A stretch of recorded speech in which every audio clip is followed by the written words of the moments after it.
Pemirsa, Mahkamah Pidana Internasional ICC mengeluarkan surat perintah penangkapan Perdana Menteri Israel Benjamin Netanyahu dan mantan Menteri Pertahanan Israel Yoav Gallant atas kejahatan perang di Gaza, Palestina.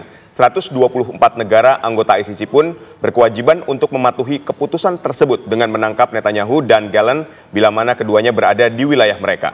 Sejumlah negara, pemirsa anggota ICC, menyatakan komitmennya untuk mematuhi surat perintah penangkapan. Namun Hungaria dan Argentina tegas menolak. Lantas seberapa kuat ICC memiliki kewenangan untuk bisa memenjarakan Netanyahu dan Gallant? Untuk membahasnya sudah bergabung bersama kami pakar hubungan internasional Universitas Padjadjaran Tengku Reza Syah. Selamat petang Pak Reza. Pak Reza, ini kalau kita melihat selamat petang, salam dari Unpad di Bandung. Iya, bagaimana kemudian surat perintah penangkapan yang dikeluarkan oleh ICC? Bagaimana kewenangan ICC dalam sistem peradilan? Punya kewenangan untuk mengadili tidak? Ya, ICC kan hanya berhak menyatakan ada pihak-pihak tertentu yang dapat dituduhkan sebagai melakukan crimes against humanity, kemudian war crimes, dan ketiga adalah genocide and crime of aggression kan.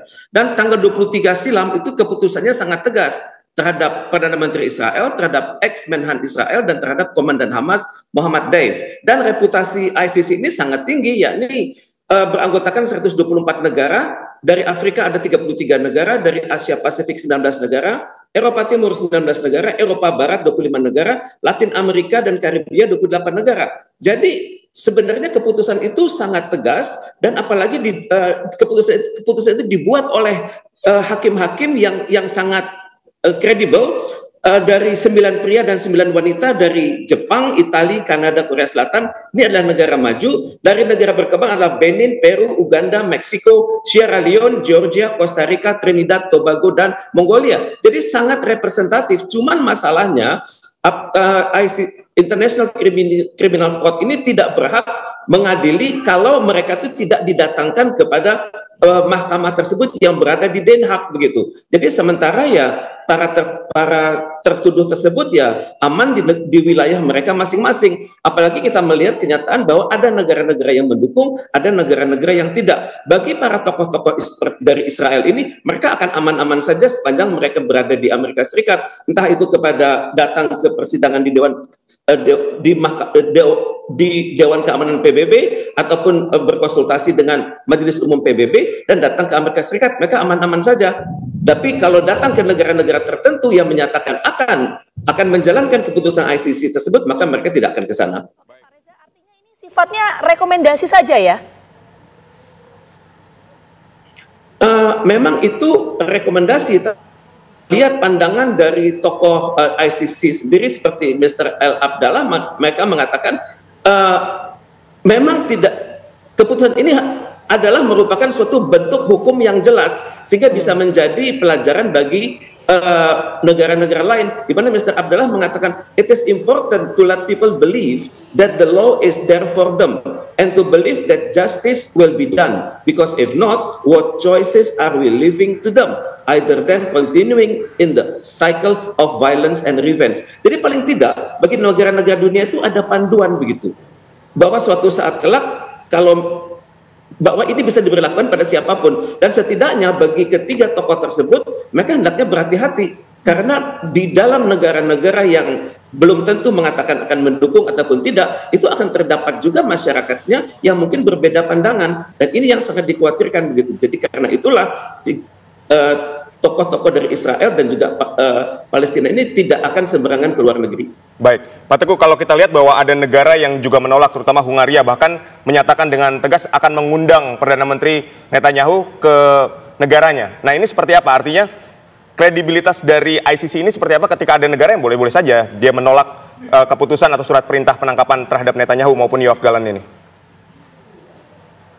Kalau kedua negara tersebut adalah penandatanganan dari Statuta Roma, maka ini akan merupakan pelanggaran. Tapi kalau negara tersebut belum melakukan ratifikasi atas Statuta Roma, maka Statuta Roma itu tidak memiliki keberlakuan di dalam negeri kedua negara tersebut. Ini yang harus kita lacak lebih lanjut. Apakah mereka sudah mendatangani atau mereka belum meratifikasi? Baik, lalu untuk negara-negara yang misalnya ingin mematuhi, apakah dia punya kekuatan untuk menangkap Netanyahu? Terus ada juga invasi Amerika. Amerika punya hak untuk melakukan invasi ke Den Haag misalnya. Anda menilainya seperti apa, Pak Teguh? Kalau invasi Amerika Serikat ke Den Haag itu tidak mungkin ya, karena Belanda itu merupakan bagian dari anggota NATO. Di dalam NATO ada pasal 5 itu berlaku aturan, serangan terhadap salah satu negara NATO merupakan serangan terhadap seluruh anggota NATO. Jadi Amerika Serikat saya pikir tidak akan melakukan tindakan militer kepada Belanda, tapi Amerika Serikat bisa melakukan statement-statement yang merendahkan kapabilitas dari ICC tersebut. Karena Amerika Serikat bukan penandatanganan dari Statuta Roma, Israel bukan merupakan penandatangan, Cina dan Rusia juga bukan merupakan penandatangan dari Statuta Roma tersebut. Jadi setidaknya Statuta Roma ini menjadi referensi hukum saja, dan paling tidak mengingatkan dunia kalau saat ini dunia tidak berhasil mengadili tokoh-tokoh yang dikecam oleh ICC tersebut, maka kelak kemudian hari mungkin akan ada tokoh-tokoh lain yang dapat ditindak. Cuman masalahnya aturan ICC ini saat ini dapat dikatakan sebagai tajam ke bawah, tumpul ke atas, karena hanya berlaku bagi negara-negara, bagi tokoh-tokoh yang bertentangan dengan Amerika Serikat dan bertentangan dengan Israel. Andaikan tokoh yang dituduhkan oleh ICC ini berasal dari Asia Tenggara, berasal dari Timur Tengah, berasal dari Afrika, maka saya yakin Amerika Serikat dan Israel akan menggunakan segala daya dan upaya untuk melacak tokoh tersebut. Oke, baik. Kalau kita tangkap poin dari Pak Reza tadi kan menyampaikan bahwa surat penangkapan ini tidak memiliki kekuatan penuh ya, Pak Reza ya. Tapi bagaimana untuk potensi penangkapan terhadap Netanyahu-nya? Maksudnya secara peradilannya? Saya pikir tidak ada kewenangan dari ICC buat menekan negara manapun untuk menangkap tokoh tersebut. Dan ini memang dapat dikatakan putusan ICC ini adalah macan kertas. Hanya menjadi dokumentasi bagi persidangan-persidangan selanjutnya, dan hanya menjadi dokumentasi bagi perlunya dunia untuk benar-benar memerhatikan jangan melakukan kejahatan kriminal, misalnya yang namanya crimes against humanity, jangan war crimes, jangan genocide and crime of aggression juga jangan sekali-sekali dilakukan di kelak kemudian hari. Baik, Pak Reza, lalu apa dampak dari keputusan ICC ini terhadap misalnya perang di Palestina sendiri? Ini akan meningkatkan kredibilitas dari Israel, di mana Israel akan bisa mengatakan bahwa dia itu benar-benar kebal hukum, dan dia tinggal menunggu dilantiknya Donald Trump pada minggu ketiga bulan Januari mendatang. Dan di situ saya perhatikan Donald Trump kemungkinan bisa akan mendukung habis-habisan Israel, dan Israel akan benar-benar melakukan yang namanya crimes against humanity, war crimes, dan juga genocide and crime of aggression yang berkelanjutan. Ini kali sementara ini masih di Gaza, tidak mustahil di seluruh Palestina di mulai bulan Januari depan. Ya, namun Presiden Amerika Serikat Joe Biden marah dan menyebut keputusan Mahkamah Pidana Internasional ICC sebagai tindakan yang sangat keterlaluan. Mampukah kemudian ICC menangkap Benyamin Netanyahu atau akan berakhir sebatas retorika semata? Kami akan membahasnya. Telah bergabung bersama kami ada pakar hukum internasional dari Unjadi, Profesor Hikmahanto Juwana, dan juga pakar Timur Tengah Dr. Dina Sulaiman. Selamat petang Mbak Dina, Prof. Hik. Selamat sore Mas Aditya, Mbak Maria. Ya, selamat sore. Saya ingin ke Prof. Hik terlebih dahulu. Prof. Hik, kalau kita lihat seberapa kuat kemudian keputusan ICC ini? Sebenarnya sangat tidak kuat ya kalau secara hukum, karena kita tidak bisa membayangkan ICC ini sebagai atau sama seperti pengadilan di dalam negeri dan juga kejaksaan. Karena apa? Karena di dalam ICC ini memang ada hakimnya, ada jaksa yang melakukan penuntutan, tapi tidak ada polisi. Polisi yang melakukan penangkapan, polisi yang bisa menghadirkan Perdana Menteri Netanyahu dan Gallant dan siapapun yang mau diadili untuk hadir di ICC di Den Haag. Jadi polisi itu bergantung pada negara-negara di mana Benyamin Netanyahu berada. Ya. Kalau dia berada di Israel, tentu polisi Israel tidak mau menangkap pemimpinnya, apalagi pemimpinnya dianggap sebagai pahlawan yang sedang melawan pelaku-pelaku teror di Gaza menurut mereka. Demikian juga nanti tergantung dari negara-negara. Kalau misalnya negara-negara tertentu tidak mengakui keberadaan dari surat penangkapan ini, seperti kita tahu Hongaria, mungkin juga Argentina, bahkan Amerika Serikat Ya, tidak mungkin ketika Perdana Menteri Netanyahu berkunjung ke negara tersebut, lalu kemudian polisinya menangkap dan menyerahkan ke ICC. Bahkan kalau Amerika Serikat itu, dia buat perjanjian ke semua negara, terutama anggota dari ICC, termasuk waktu itu pernah dengan Indonesia, agar kalau ada perintah untuk melakukan penangkapan, maka tidak melakukan terhadap warga negara Amerika. Tapi itu terkait dengan Amerika Serikat. Tetapi ini ICC dengan Israel, saya rasa ini tidak akan efektif gitu ya. Tetapi secara moral mungkin ada manfaatnya, yaitu bahwa lembaga internasional, kalau kemarin pernah Mahkamah Internasional menerima gugatan dari Afrika Selatan terkait dengan apa yang dilakukan Israel sebagai genosida, meskipun sampai sekarang belum ada putusan. Nah, sekarang ada Mahkamah Kejahatan Internasional yang menarget pada individu untuk mereka bisa ditangkap dan kemudian dihadirkan mempertanggungjawabkan perbuatan mereka di depan Mahkamah Kejahatan Internasional. Seperti itu. Baik, saya ingin ke Mbak Dina. Mbak Dina, kalau misalnya ada negara yang memang menganggap bahwa Israel ini melakukan, atau Netanyahu ini, Gallant dan Muhammad Deif ini melakukan kejahatan perang, melakukan kejahatan kemanusiaan, kemudian memang ingin melaksanakan putusan dari ICC, ini seperti apa? Mekanismenya ya? Ya, sejauh ini baik, sejauh ini sudah ada beberapa negara Eropa ya yang menyatakan akan menaati surat perintah dari ICC ini, misalnya Spanyol, Italia, Belanda, Finlandia, Portugal, terus juga ini ya Swiss, ya Swiss bahkan Finlandia. Nah itu artinya memang secara umum gitu ya, negara-negara di dunia itu sudah tahu kok bahwa ini memang ada kejahatan kemanusiaan yang luar biasa yang sedang terjadi di Gaza. Tapi sejauh mana mereka berani betul-betul menangkap Netanyahu seandainya datang ke negara mereka. Tapi dengan adanya pernyataan ini ya, sementara itu ada beberapa negara Eropa sudah menyatakan akan menaati surat perintah ini. Artinya ini ada sebuah perubahan besar ya dalam opini publik dunia. Sebelum 7 Oktober tidak terbayangkan akan tiba di hari seperti ini, di mana negara-negara Eropa, sebagian negara Eropa berani mengecam Israel gitu ya. Selama ini kita melihat bagaimana negara-negara Eropa selalu mendukung Israel, mungkin kecuali Irlandia ya. Dan sekarang tekanan sudah semakin besar kepada Israel, dan munculnya putusan ini atau surat perintah penangkapan ini merupakan sebuah hasil dari upaya panjang berbagai pihak ya untuk menekan ICC.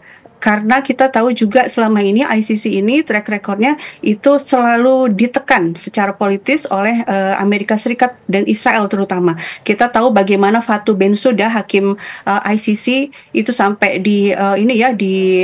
dibully, didatangi rumahnya, bahkan terakhir juga disanksi oleh Amerika Serikat, dia dan keluarganya. Uangnya akun banknya itu diblokir dan lain-lain, karena waktu itu Fatou Bensouda berani untuk memproses penyelidikan atas kejahatan kemanusiaan di Gaza di tahun 2021. Iya, menarik. Saya ingin ke Mbak Dina dan nanti silakan direspon juga oleh Prof. Hik. Sebenarnya seberapa kuatkah kemudian keputusan ICC ini harus ditaati oleh sejumlah negara yang bergabung di ICC, dan juga mekanisme penangkapan nanti akan seperti apa jika kemudian ini terjadi, Mbak Dina? Kalau seberapa kuat, saya pikir ini kan legally binding untuk negara-negara yang meratifikasi Statuta Roma ya, artinya mereka wajib gitu kan. Cuma apakah mereka menaati kewajiban itu tidak ada polisi dunia yang bisa memaksakan. Ini seperti yang dikatakan oleh Prof. Hik tadi, siapa yang bisa maksa? Misalnya siapa itu? Hungaria ya, Hungaria udah menyatakan silahkan Netanyahu datang ke sini, nggak akan kita tangkap. Siapa yang bisa memaksa Hungaria untuk menangkap? Meskipun Hungaria sebagai penandatangan Statuta Roma itu wajib untuk menangkap gitu ya. Jadi memang ini dari sisi praktisnya apakah betul-betul bisa ditangkap atau tidak memang masih pertanyaan besar gitu ya, memunculkan pesimisme juga.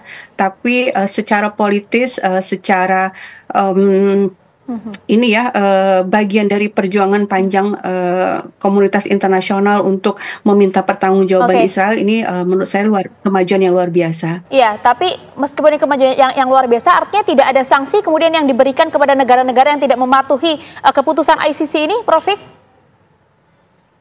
Tidak ada sanksi, tidak ada sanksi. Karena jangan menganggap bahwa Mahkamah Kejahatan Internasional itu sebagai suatu mahkamah yang berada di atas negara-negara. Negara-negara akan mengatakan, kami punya kedaulatan. Kedaulatan tertinggi ya kami. Nggak ada yang lebih tinggi lagi. Kalau di dalam konteks hukum nasional kan, ya pengadilan ya kita harus patuhi. Kalau tidak bisa dipaksa kita untuk hadir di depan pengadilan, misalnya oleh polisi, kejaksaan, dan sebagainya begitu ya. Nah tapi ini tidak. Nah, oleh karena itu, kalau sekarang memang ruang gerak dari Netanyahu kalau akan berpergian ke luar negeri jadi terbatas. Karena dia akan berpikir, ini negara anggota dari ICC atau tidak. Lalu bertanya, kalau dia anggota ICC, kebijakannya seperti apa? Apakah akan mengirim saya atau tidak? Nah, yang kedua, tentu dengan adanya katakanlah surat penangkapan ini, kalau misalnya ternyata tanpa disadari Benyamin Netanyahu datang ke suatu negara yang anggota ICC dan dia mau melakukan pengiriman, itu pasti akan diajukan keberatan ke pengadilan di dalam negeri. Karena misalnya ya dulu, tapi ini bukan ICC, ada mantan presiden dari Peru, Pinochet, itu dia dianggap melakukan tindakan kejahatan internasional seperti sekarang ini. Diminta oleh Spanyol karena ada warga negaranya yang menjadi korban. Diminta oleh Spanyol ke siapa? Ke Inggris. Inggris sampai pada titik tertentu dia bilang enggak, saya nggak akan kirim. Karena apa? Dulu negara ini pernah menjadi sahabat ya pada waktu ada perang Malvinas. Akhirnya dikembalikan lagi. Jadi ini proses sebenarnya panjang gitu ya. Nah menurut saya sih kembali ini berlaku dalam konteks internasional tuh hukum rimba, siapa yang kuat dia yang menang. Maka Amerika Serikat dia sekarang mau buat undang-undang yang akan melakukan proses hukum justru terhadap para hakim ataupun jaksa dari ICC ketika mereka akan masuk ke Amerika Serikat. Coba kalau kayak begitu gimana? Baik, Prof. Ketika tadi Anda katakan ini masalah kredibilitas, saya ingin pertanyakan. Bagaimana kredibilitas ICC ketika dia sudah mengeluarkan putusan, anggotanya boleh memilih melakukan atau tidak melakukan keputusan yang dikeluarkan ICC? Ini seperti apa? Ya, kembali lagi ini masalah politis. Ya, karena tergantung dari negara itu, katakanlah dia anggota. Tetapi dia juga punya kedaulatan. Yang dia bilang ICC itu bukan suatu lembaga yang lebih kuat daripada kita. Coba Anda lihat Perserikatan Bangsa-Bangsa. Memangnya kalau ada resolusi yang katakanlah dari Dewan Keamanan PBB, kalau itu negara kuat, lalu kemudian serta-merta dia akan tunduk? Tidak. Pada waktu ada peristiwa Nicaragua menggugat Amerika Serikat dan Nicaragua menang, ini di Mahkamah Internasional, apakah Amerika Serikat tunduk pada putusan itu? Tidak. Jadi jangan kita menganggap bahwa ini seperti pengadilan di dalam negeri, ya, dengan organ-organ yang ada di situ. Tidak, ini berbeda. Nah, oleh karena itu memang sekali lagi kalau misalnya Presiden Joe Biden marah atau misalnya Perdana Menteri Netanyahu sendiri marah karena beliau-beliau menganggap bahwa Netanyahu pertama akan dibatasi ruang geraknya kalau dia berpergian ke luar negeri. Yang kedua, mereka marah karena menganggap bahwa apa yang dilakukan Israel ini adalah tindakan untuk membela dirinya karena dirinya itu Israel diserang oleh Hamas. Jadi ini cerita tentang self defense gitu kan. Selalu kan harus dilihat dari dua sisi. Nah, sebenarnya Mahkamah Kejahatan Internasional ingin memverifikasi apakah memang betul ini suatu tindakan self defense atau tidak melalui proses hukum yang ada nantinya putusan. Tapi ini dihadirkan aja tidak bisa. Baik. Ya, jadi sulit. Baik, saya ingin menuju ke Mbak Dina. Mbak Dina, ini kan ICC mengeluarkan perintah penangkapan. Kemudian Paus Fransiskus juga beberapa waktu lalu juga sempat meminta penyelidikan terhadap genosida yang dilakukan oleh Israel. Apakah ini merupakan tekanan dari dunia terhadap Israel yang akan menghentikan langkah Israel melakukan genosida di Gaza sendiri? Ya, kalau saya melihatnya begini ya, jadi genosida terjadi, bukti-buktinya sudah jauh lebih cukup. Semua orang, saya pikir, semua Paham ya? pihak itu sudah tahu bahwa ini ada genosida, tapi keputusan yang diambil tentu tergantung dengan kondisi politik masing-masing negara gitu ya. Nah, kita perlu melihatnya secara komprehensif bahwa di satu sisi hukum, upaya-upaya hukum terus berjalan meskipun memunculkan pesimisme seperti kita bahas tadi, tapi ya itu terus dilanjutkan gitu ya. Dan kemudian upaya diplomatik juga terus berlanjut. Di lapangan para pejuang kemerdekaan Palestina terus bergerak dan masyarakat sipil sedunia juga masih terus melakukan aksi-aksi demo untuk menekan pemerintah mereka masing-masing ya, terutama di negara-negara barat. Dan yang perlu dilakukan tekanan sekarang adalah ini ya, yang sedang juga dilakukan oleh masyarakat sipil adalah meminta negara-negara barat terutama yang menyuplai senjata ke Israel, yang menyuplai dana ke Israel untuk menghentikan suplainya itu.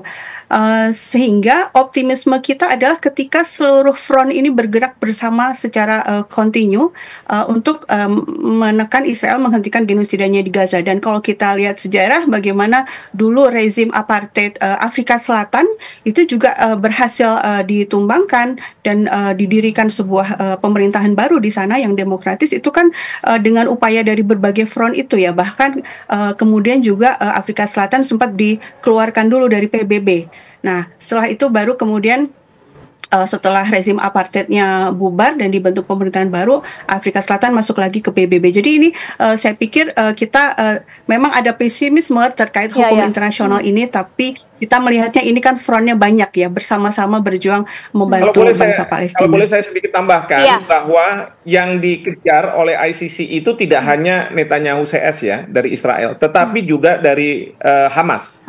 Ya, jadi ingat ini. Kalau kita kan lihatnya sekarang ini perspektifnya cuma Israel aja gitu kan, padahal dari Hamas juga dikejar sama mereka. Nah, ini menarik juga untuk kita bahas ya, Prof. Ya, bagaimana kemudian keputusan ICC ini juga menjamah Hamas, tapi nanti usai jeda. Sesaat lagi tetap bersama kami di Kabar Petang. Ya, sobat saudara sekalian, kita telah mendengarkan bagaimana komentar dan reaksi dari orang-orang Indonesia tentang adanya isu penangkapan Perdana Menteri Benjamin Netanyahu. Tetapi yang menjadi pertanyaan kita semua, seberapa kuat ICC melakukan perintah penangkapan dan siapakah yang akan berhasil melakukan penangkapan terhadap Perdana Menteri Benjamin Netanyahu. Kita menunggu saja, sebab faktalah yang akan menjawabnya. Kita boleh berangan-angan tinggi sebagaimana kita tahu bahwa orang-orang Indonesia ini memang begitu fanatik dan pro Palestina serta pendukung berat terhadap Hamas. Kita tunggu saja berita selanjutnya dan Tuhan Yesus memberkati kita semua.